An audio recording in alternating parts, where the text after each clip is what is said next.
Pemerintah Kabupaten Ogan Ilir yang sempat meminta PT BSL stop produksi, kini sudah kembali produksi.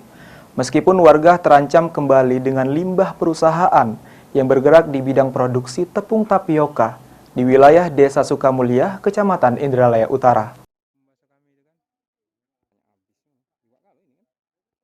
Sempat di-stop pemerintah Kabupaten Ogan Ilir, namun saat ini PT BSL yang sempat mencemari sungai dan embung di Desa Bakung kembali beroperasi.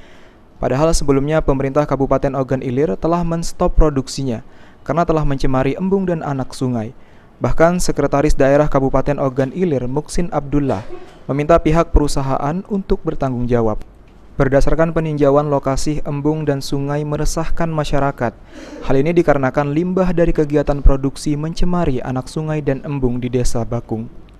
Pemerintah Kabupaten Ogan Ilir meminta PT BSL juga harus bertanggung jawab terlebih dahulu kepada masyarakat sekitar untuk direalisasikan akibat anak sungai dan embung yang tercemar dengan bangun sumur bor dan baru dapat melaksanakan kembali produksinya. Tidak juga sih, dia operasi baik dia bau ya.